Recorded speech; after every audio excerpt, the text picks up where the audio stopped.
I've got to do it. Chad will cry like a little baby if I don't do his tag video.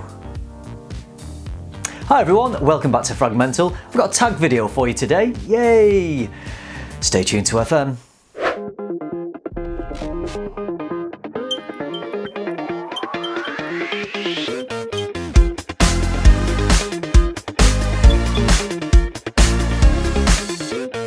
So, Chad, the lad from the channel A Gentleman's Journey, has tagged me in this video, so thanks for that, Chad. I've got loads of time to make tag videos. Anyway, if you've not checked out Chad's channel, A Gentleman's Journey, go and check it out. Chad's been around for a few years now, and he's got some great information, good fun videos, and he really knows what he's talking about. In his video where he tagged me, he referred to me as this good-looking, James Bond style Englishman with the accent. Chad's a little bit of a self-deprecating kind of guy, and he was saying that he didn't look or sound anything like that. Well, Chad, come on, you know you're beautiful. You're just like a giant, bald Canadian baby, and I love you.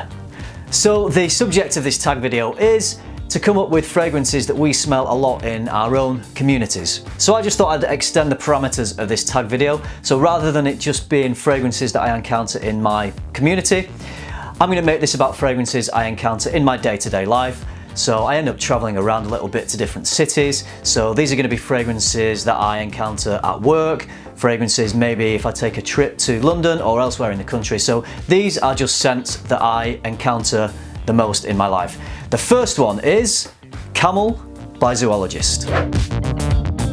Of course it's not Camel from Zoologist. I love this scent and I really wish that this was one I would smell a lot in my day-to-day life, but unfortunately it isn't.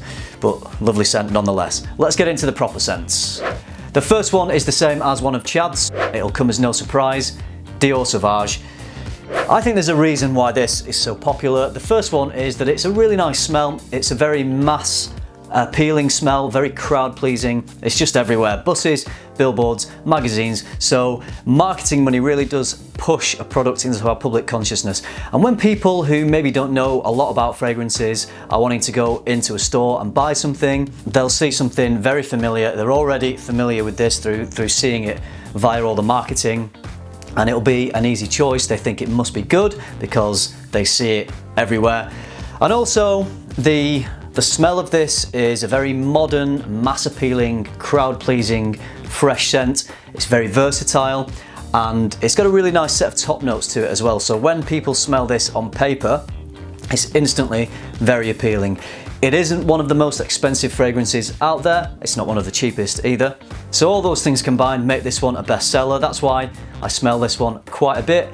The other reason I smell this quite a bit is because of its performance. It has a beastly performance, particularly for an eau de toilette. This one lasts and lasts and projects with a really wide radius. So this one is highly detectable out in the public. So Dior Sauvage is my first choice. My second is, as you might have guessed from the bottle, Invictus. This is actually a bottle of Invictus Aqua. I used to own bottles of Invictus in the past. I don't have it anymore because I do prefer the notes and the scent of Invictus Aqua. I find Invictus just a little bit too sweet, a little bit too bubblegummy, but it is a scent that I do come across quite a lot. And again, reasons for that are it's a very crowd-pleasing type of scent. It's mass-produced. Obviously, again, the marketing is massive for this. And the clever thing as well about this is the distinctive flacon design. People will recognize this instantly. It's been around for years now. That's why all the flankers have the same shaped bottle, because it just creates that familiarity with people, and then people are more likely to buy something that they feel a bit safer and a bit more familiar with. So again, big company, big marketing budget, iconic flacon design, and a very appealing, crowd-pleasing scent that has those all-important, really likable, sweet top notes. All those things combined make this a very popular fragrance. On to my number 3. This one I don't mind at all. This is one of my favourite designers. It's Dolce Gabbana's The One EDP. This one has lovely smooth grapefruit in the opening. There's some ginger in there. There's also some tobacco and orange blossom. It is just a gorgeous scent. It's marketed as an elegant, classy refined, gentlemanly scent. Whilst this one doesn't project massively and doesn't have the biggest longevity, I work in a health club, and sometimes when I'm walking through the male changing rooms, they can just smell of Dolce Gabbana's The One. So there's a few of the members at the club that must own this one, because I get the freshly sprayed smell of Dolce Gabbana's The One quite a lot. I don't mind at all. As I say, it's one of my favourite designers. It's a beautiful scent. If you've not checked this one out, then it's worth having a sniff. So those are my choices. Let me know, do you own any of these? What do you think of these fragrances? And let me know what popular scents you smell in your day-to-day life as well. I think for the majority of people, these fragrances are going to be designer scents. So the popular scents that you will smell around you in your life are going to be designers, because a lot of people don't know about niche perfumery and they just want to go into their local department store, pick up an easy buy and not have to spend too long on it. So you're going to end up with people buying these very popular, heavily marketed fragrances. It would be fantastic if I was walking down the street and I could smell someone wearing Amouage Reflection Man or Roger Dove's Enigma, for example, but I think that's quite unlikely. This brings me to the next reviewers that I'm going to tag in this video. It's one channel, but it's two reviewers, and I'm tagging them because I think it would be really interesting to see what scents they come across in their lives. They live in London. Their channel is presented from this fantastic church right in the centre of London. They're two very well-dressed fellas. They have a great rapport. They talk largely about niche perfumery, and I just love the way they describe the scents and how they review them. They're a fairly new channel, but a channel that I really enjoy.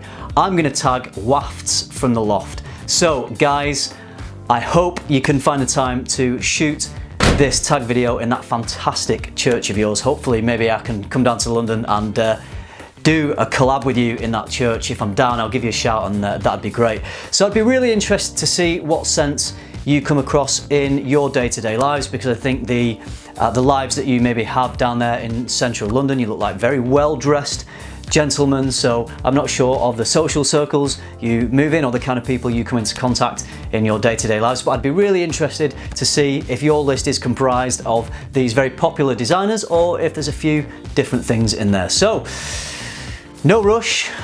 When you've got time, over to you boys. Thanks for watching everybody, and until next time, keep tuning into FM and keep smelling good.